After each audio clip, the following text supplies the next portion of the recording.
नमस्कार दोस्तों, मैं गौरव चौधरी स्वागत करता हूं आप सबका अपने परिवार स्वाध्याय एसीडी में। आई होप सो आप लोग स्वस्थ होंगे और घर पर होंगे। कल टेक्निकल इशू की वजह से क्लास बीच में ही रोकनी पड़ी, बीच में बंद हो गई थी और उसे चलाने की कोशिश की गई लेकिन वो चल नहीं पाई। तो कुछ टॉपिक आपका रह गया था बीच में ही और मैडम ने आप लोगों को बताया होगा कि टेक्निकल प्रॉब्लम की वजह से क्लास बीच में रुक गई थी। अब जितना हमने कल पढ़ा था आज उससे आगे ही शुरू करते हैं, लेकिन एक टॉपिक है छोटा सा बीच में रह गया था जो मैं वो आपको समझा देता हूँ अच्छे से। कल आपको बताया था कि भाषा अनुसूचित भाषा क्या होती है। अनुसूचित भाषा वे भाषा होती है जिसको संविधान में वर्णित किया गया है, जिसको संविधान में स्थान दिया गया है, जिसको संविधान में अनुसूची में जगह दी गई है, स्थान दिया गया है। जब संविधान लागू हुआ था, जब भारतीय संविधान लागू हुआ था 26 जनवरी 1950 को, तब भारतीय संविधान में 14 भाषाएं वर्णित की गई थी, लेकिन वर्तमान में 22 भाषाएं हैं। अर्थात उन भाषाओं को संविधान में लाने के लिए संविधान संशोधन किए गए होंगे। आपके एग्ज़ाम में ये पूछा जाता है कि जब भारत का संविधान लागू हुआ तब कितनी भाषाएं थी या वर्तमान में कितनी भाषाएं हैं, और कौन सी भाषा 14 भाषाओं के बाद किस संविधान संशोधन से जोड़ी गई। तो आज हम वही देखते हैं। पहले तो आप हेडिंग बना लीजिए, भाषा संबंधी उपबंध। भाषा संबंधित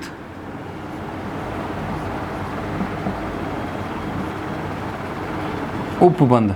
भाषा संबंधी उपबंध संविधान के भाग 17 और अनुच्छेद 343 से लेकर 351 तक वर्णित किए गए हैं और अनुसूची 8 में इनका वर्णन दिया गया है। भाषा संबंधी उपबंध संविधान के भाग 17 अनुसूची 8 व अनुच्छेद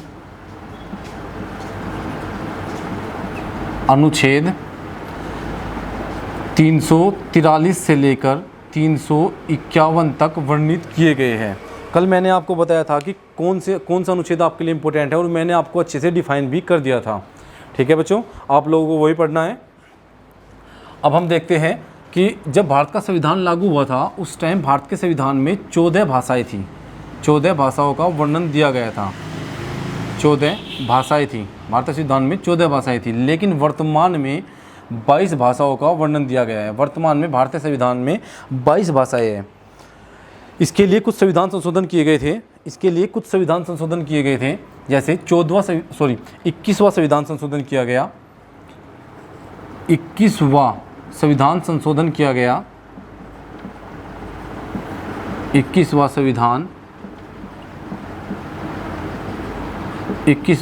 संशोधन 1971 किया गया और सिंधी भाषा को जोड़ दिया गया। 21वां संविधान संशोधन 1971 किया गया और सिंधी भाषा को संविधान में जोड़ दिया गया। उसके बाद 71वां संविधान संशोधन, यह 15वीं भाषा थी। 71वां संविधान संशोधन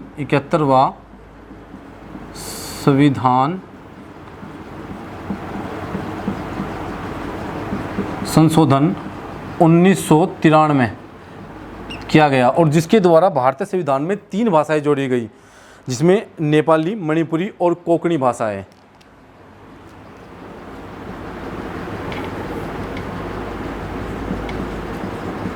नेपाली, मणिपुरी व कोंकणी भाषा को जोड़ दिया गया। अब ये हो चुकी है 15, 16, 17, 18। ठीक है बच्चों। उसके बाद 93वां संविधान संशोधन किया गया। 93वां संविधान संशोधन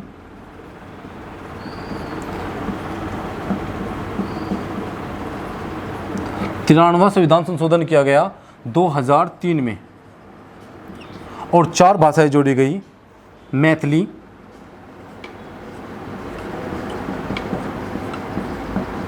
संथाली, डोगरी,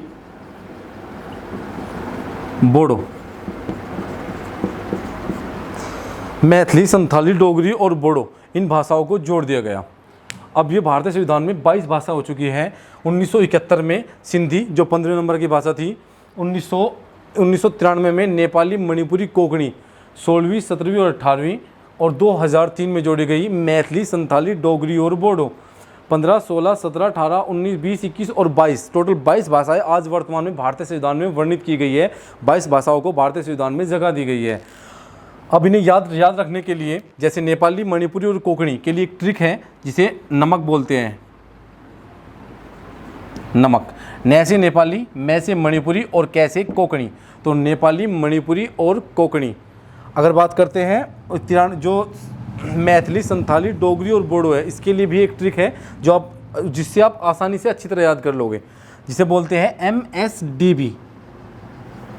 मैं ऊपर लिख देता हूँ यहाँ पे, MSDB, महेंद्र सिंह धोनी का बल्ला। इस ट्रिक से आप इसे अच्छे से याद कर सकते हो और याद करना थोड़ा आसान भी हो जाता है। ये वही ट्रिक है जिससे मैंने भी याद किया है, मैथिली, संथाली, डोगरी और बोडो। ठीक है बच्चों, मैथिली, संथाली, डोगरी और बोडो। अच्छे से आप लोगों ने इसे नोट भी कर लिया होगा।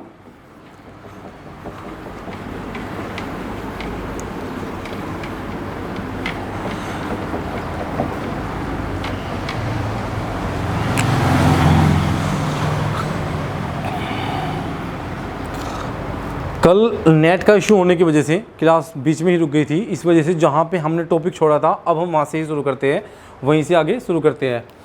हम देख रहे थे कि हिंदी का विकास क्रम क्या था। आज हम हिंदी बोलते हैं, हिंदी भाषा हमारी राज्य भाषा है, लेकिन हमेशा से ही सब लोग हिंदी नहीं बोलते होंगे, क्योंकि मैंने आपको चैप्टर के पहले ही दिन बताया था, पहली ही क्लास में बताया था कि भाषा हमेशा कठिन से सरल की ओर प्रभावित होती है।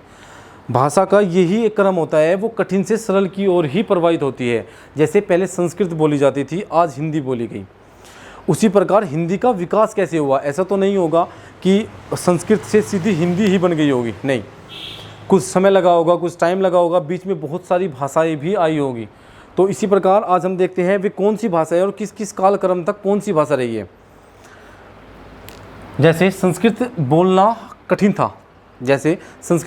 था, जैसे हम बोलते हैं आपकी अट्टालिका, आपकी मक्षिका, ये सब बोलना कठिन होता है, लेकिन मक्षिका की बजाय मक्खी बोलना बहुत आसान होता है, और अट्टालिका की बजाय अटारी बोलना अधिक आसान होता है, क्योंकि ये हिंदी वर्ड है और वो संस्कृत वर्ड है।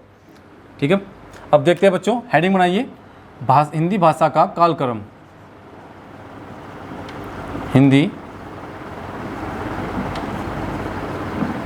हिंदी भाषा का कालक्रम, शायद मैंने थोड़ा ऊपर लिख दिया, नीचे लिख देता हूँ।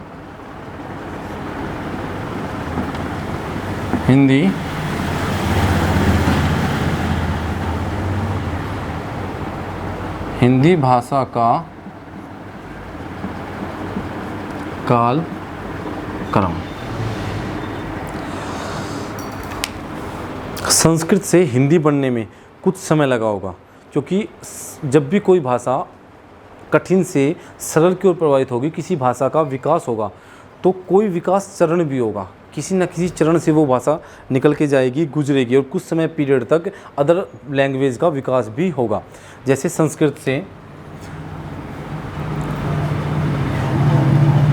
वैदिक संस्कृत,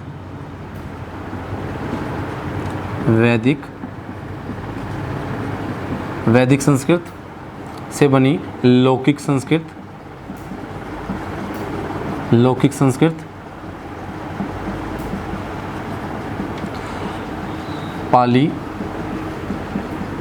पाली से बनी प्राकृत, प्राकृत से बनी अपभ्रंश,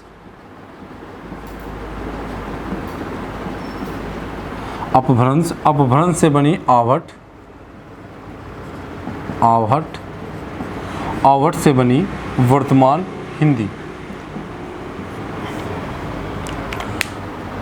वैदिक संस्कृत जो बोलना थोड़ा कठिन होता था, क्योंकि वैदिक संस्कृत वह संस्कृत है जिसमें हमारे वेद लिखे गए हैं, और वेद जिस संस्कृत में लिखे गए हैं वो संस्कृत कुछ ज़्यादा ही कठिन होती है, इसलिए उसका उच्चारण भी कठिन होता था और आम जन की पहुंच से वो दूर भी होती थी। उसके बाद आवश्यकता के अनुसार वैदिक संस्कृत से लौकिक संस्कृत का विकास हुआ।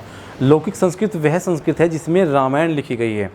अब रामायण जिस भाषा में लिखी गई है उस भाषा और वेदों की भाषा में थोड़ा डिफरेंस है। रामायण वेदों से थोड़ी आसान है क्योंकि वो लौकिक संस्कृत में लिखी गई है, लेकिन यह भाषा भी सिर्फ उन परिवार तक ही सीमित रह गई जो कि राज परिवार हुआ करते थे। आम जन की पहुंच से यह भी दूर हुआ करती थी।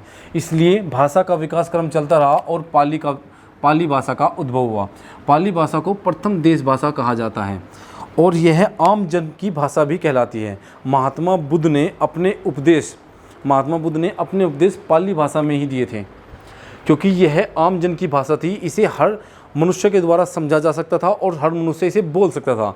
इसलिए महात्मा बुद्ध ने उस भाषा का उपयोग किया जिस भाषा से वे अपने उपदेशों को आम जन तक पहुंचा सकते थे। अगर वो भी संस्कृत में ही अपने उपदेशों को देते तो शायद वो उनके उपदेश कभी आम जन तक इतनी अच्छी तरह से पहुंच नहीं पाते, जिसमें बहुत ज़्यादा समय लग जाता। इसीलिए महात्मा बुद्ध ने उस भाषा को चुना जो भाषा थोड़ी आसान थी, आम जन तक उसकी पहुंच थी और सभी लोग उसको समझ सकते थे। इसलिए पाली को प्रथम देश भाषा कहा जाता है।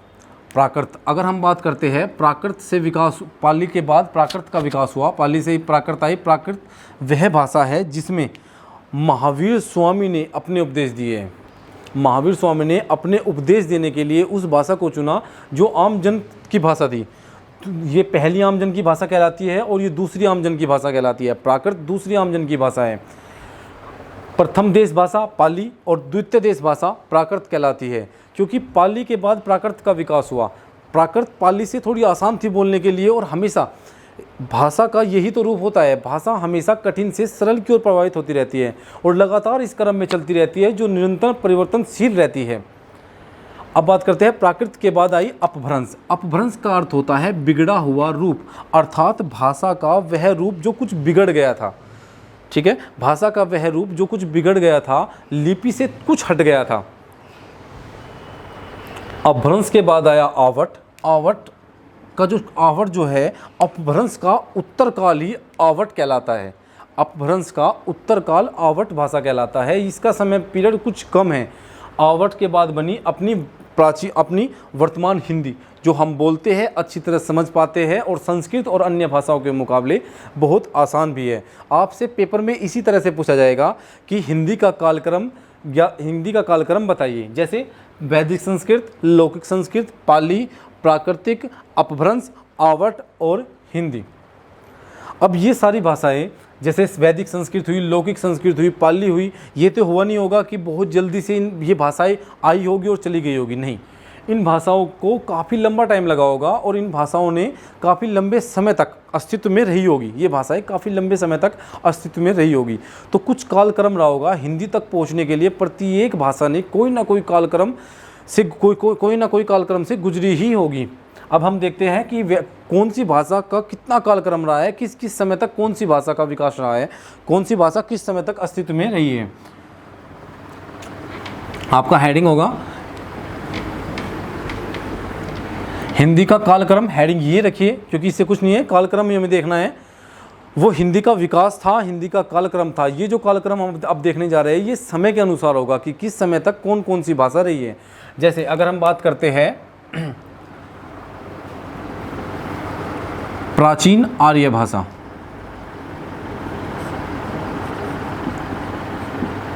प्राचीन आर्य भाषा, प्राचीन आर्य भाषा, इसमें वैदिक संस्कृत,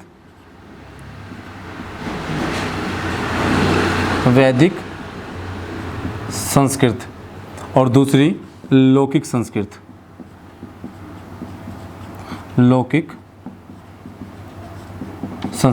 वैदिक संस्कृत का कालक्रम रहा था 1500 ईस्वी पूर्व से लेकर और 1000 ईस्वी पूर्व तक। 1500 ईस्वी पूर्व से 1000 ईस्वी तक। ठीक है, और लौकिक संस्कृत का कालक्रम रहा था 1000 ईस्वी पूर्व से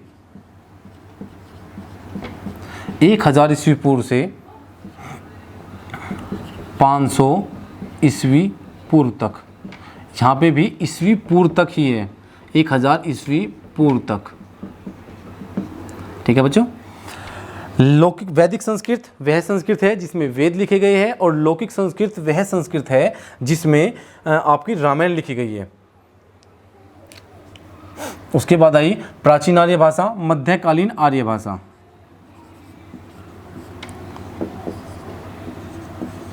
मध्यकालीन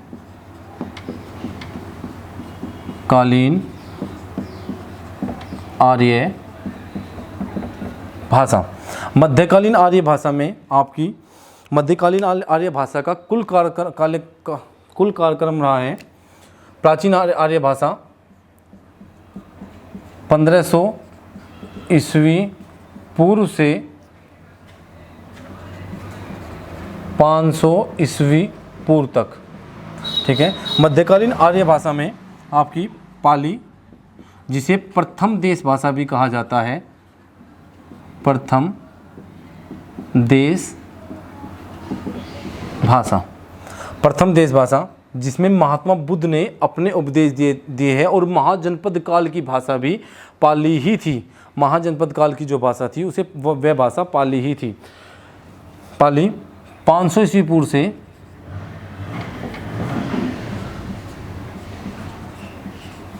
500 ईस्वी पूर्व से 500 ईस्वी पूर्व से फर्स्ट ईस्वी तक, पहली ईस्वी तक प्राकृत,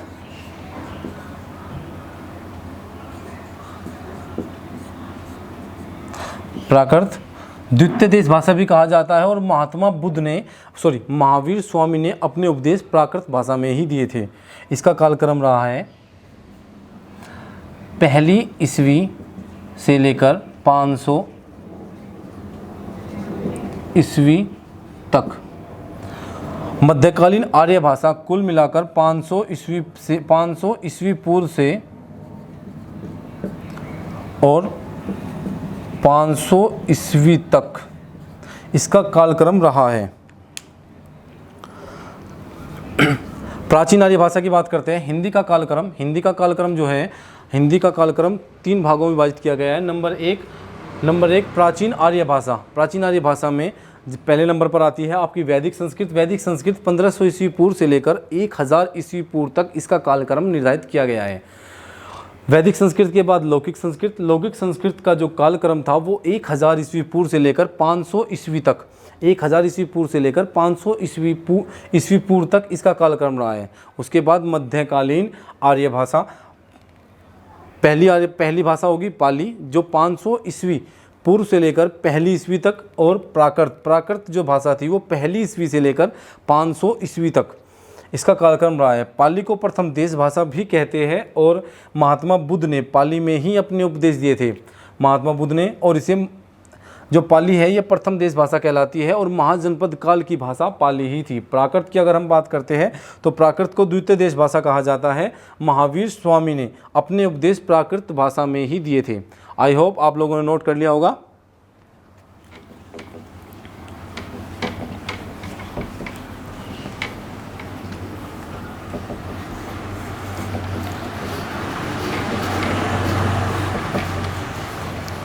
मध्यकालीन आर्य भाषा में ही तीसरी है, मध्यकालीन आर्य भाषा में ही तीसरी की बात कर रहे हैं हम। पाली थी, पाली हो गई थी, प्राकृत हो गई थी, तो अपभ्रंश।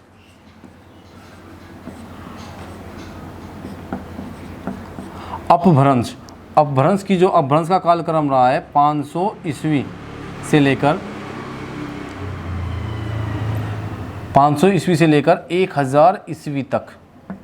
अपभ्रंश का जो उत्तर काल का समय था वो आपका आवहट कहलाया। आवहट कहलाया, जो 1000 ईस्वी से लेकर और 1100 ईस्वी तक का समय निर्धारित किया गया है। अपभ्रंश का अर्थ होता है बिगड़ा हुआ रूप, अर्थात भाषा का वह रूप जो कुछ बिगड़ गया था। उसके बाद आवट जो अपभ्रंश का उत्तर काल कहलाता है। अपभ्रंश का जो उत्तर काल का समय था वो आवट कहलाता है। उसके बाद आया आधुनिक आर्य भाषा। टोटल तीसरा जो कालक्रम है आधुनिक आर्य भाषा, आधुनिक आर्य भाषा। आधुनिक आर्य भाषा में हम हिंदी को 3 भागों में बांट कर पढ़ते हैं। हिंदी का विभाजन 3 भागों में किया गया, प्राचीन हिंदी, मध्यकालीन हिंदी और आधुनिक हिंदी। प्राचीन हिंदी, मध्यकालीन हिंदी और आधुनिक हिंदी।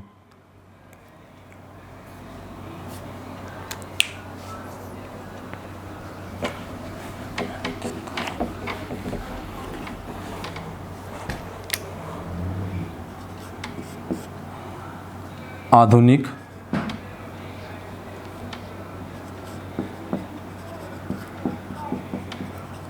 आधुनिक आर्य भाषा या आधुनिक हिंदी, आधुनिक आर्य भाषा। आधुनिक आर्य भाषा को हम 3 भागों में बांट कर पढ़ते हैं। जो हमारी आधुनिक हिंदी है उसे भी हम 3 भागों में बांट कर पढ़ते हैं, जिसमें पहले नंबर पर आती है प्राचीन हिंदी। प्राचीन हिंदी, प्राचीन हिंदी का कालक्रम 1100 ईस्वी से 1450 ईस्वी तक माना जाता है। प्राचीन हिंदी के बाद आधुनिक मध्यकालीन हिंदी,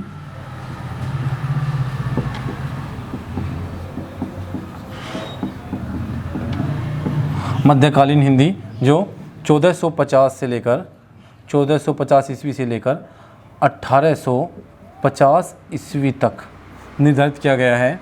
और तीसरे नंबर पर जो इसमें रही है वो है आधुनिक हिंदी।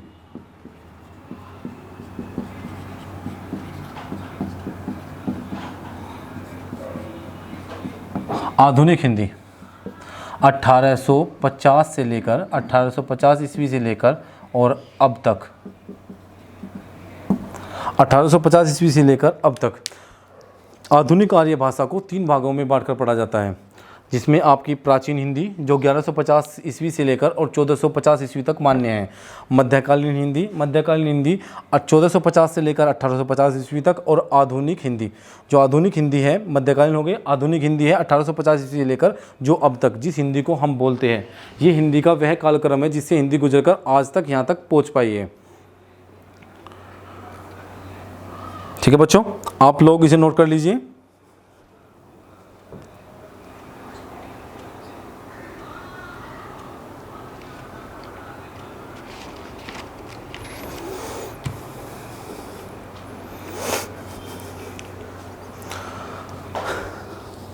आज हमने देखा कि हिंदी कैसे, संस्कृत से हिंदी का विकास किस प्रकार हुआ है, कैसे संस्कृत से किस किस भाषा से गुजरकर हिंदी अपने आज आधुनिक रूप तक पहुंच पाई है, अपने आज आधुनिक रूप तक हिंदी पहुंच पाई है। ये सब कुछ हमने देख लिया है। हिंदी का विकास कैसे हुआ, कैसे अट्टालिका से अटारी बना और मक्षिका से मक्खी, आम्र से आम बना, जो कि आसान होता है, कठिन से सरल हो गया है। भाषा का यह रूप सरल हो चुका है संस्कृत से बहुत ज़्यादा। और ऐसा नहीं है कि हिंदी आज परिवर्तनशील नहीं है। जैसे ही समय बीतता रहेगा भाषा कभी भी नहीं रुकती, ये निरंतर परिवर्तनशील रहती हो। जैसे जैसे आवश्यकता होगी वैसे वैसे भाषा अपना रूप बदलती रहेगी। ठीक है, अब हम देखते हैं जो हमारी हिंदी है। अब कल हमने देखा था कि वो भारत में बहुत सारे भाषा परिवार हैं। हमने देखा था भारत में कुल 4 भाषा परिवार थे जिनमें बहुत सारी भाषाएं थी। ऐसे ही हिंदी, बंगाली, उड़िया, असमिया, बहुत सारी भाषाएं हैं। प्रत्येक भाषा अपभ्रंश से बनी हुई है। अपभ्रंश का अर्थ होता है भाषा का बिगड़ा हुआ रूप, भाषा का वह रूप जो बिगड़ गया था, जो अपने पथ से कुछ समय के लिए भटक गया था, लेकिन उससे बहुत सारी भाषाओं का विकास होता रहा। जैसे अपभ्रंश का जो उत्तरकालीन समय था उसे आवट कहा गया, जो 1000 ईस्वी से लेकर और 1100 ईस्वी तक का समय काल था। जबकि आवट का जो समय काल माना जाता है वो 500 ईस्वी से लेकर 1000 ईस्वी तक माना जाता है। ठीक है, अब हम देखते हैं अपभ्रंश। टोटल जो हमारी जो भाषाएं विकसित हुई है वे अपभ्रंश से विकसित हुई है। प्रत्येक भाषा का कोई ना कोई अपभ्रंश है। जैसे हमारी हिंदी शोरसैनी अपभ्रंश से विकसित हुई है। टोटल 7 अपभ्रंश है, कुल 7 अपभ्रंश है। अपभ्रंश का अर्थ होता है, अपभ्रंश का जो शाब्दिक अर्थ होता है वो होता है बिगड़ा हुआ रूप। अपभ्रंश का जो अर्थ होता है वो होता है बिगड़ा हुआ रूप, अर्थात भाषा का वह रूप जो अपने पद से कुछ समय के लिए भटक गया था। अपभ्रंश, अपभ्रंश, अपभ्रंश का अर्थ होता है बिगड़ा हुआ रूप, बिगड़ा हुआ रूप या पद से भटका हुआ, पद से भटका हुआ। अपभ्रंश, कुल अपभ्रंश की संख्या 7 है। कुल अपभ्रंश 7 अपभ्रंश है, कुल अपभ्रंश 7 है, ठीक है। जिसमें आपका नंबर 1 पर है शोरशैनी,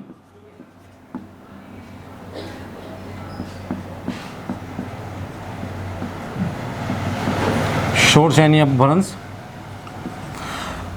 मागधी अपभ्रंश, मागधी अपभ्रंश, अर्धमागधी, अर्धमागधी अपभ्रंश, खस अपभ्रंश, ब्रांचड़ अपभ्रंश, शोरशैनी अपभ्रंश, अर्धमागधी अपभ्रंश, अर्धमागधी अपभ्रंश और खस अपभ्रंश, ब्रांचड़ अपभ्रंश, पैशाची, पैशाची अपभ्रंश और महाराष्ट्री, महाराष्ट्री अपभ्रंश। कुल 7 अपभ्रंश, अपभ्रंशों की संख्या कुल 7 है, जिसमें शोरशैनी अपभ्रंश, मागधी अपभ्रंश, एक मिनट बच्चों सॉरी कोई फ़ोन आ रहा है, शोरशैनी अपभ्रंश, मागधी अपभ्रंश, अर्धमागधी अपभ्रंश, खस, ब्रांचड़, पैशाची और महाराष्ट्री, ये कुल 7 अपभ्रंश हैं। इससे आगे हम कल पढ़ेंगे। इन अपभ्रंश से अलग अलग भाषाओं का विकास हुआ है। जैसे शोरशैनी से हिंदी का विकास हुआ है, मागधी से आपकी बिहारी का विकास हुआ है, ऐसे ही हर एक अपभ्रंश से कुछ भाषाओं का विकास हुआ है। इन्हें डिटेल से हम कल पढ़ेंगे। आई होप सो आप लोगों को क्लास पसंद आएगी और आप जो मैंने आपको यहाँ समझाया है वो आप लोगों ने नोट भी किया होगा और आप लोगों को अच्छे से समझ में भी आई होगी। अगर कुछ भी प्रॉब्लम है आप लोग कल क्लास में मैसेज कर दीजिए, ऑफलाइन कमेंट कर दीजिए। आपके जितने भी कमेंट आएंगे उनके अनुसार कार्य किया जाएगा, जैसे भी जितना भी बेस्ट होगा आप लोगों को वो दिया जाएगा। चैनल को लाइक करिए, सब्सक्राइब करिए और जितना हो सकता है ज़्यादा से ज़्यादा शेयर करिए, ताकि हम हर एक सब्जेक्ट के अलग अलग टीचर आपको प्रोवाइड करा सके और हर एक सब्जेक्ट के टीचर ला सके, हर एक सब्जेक्ट की क्लास अलग से चल सके। बस आप लोग सपोर्ट करिए, ठीक है बच्चों। अब इससे आगे हम कल पढ़ते हैं।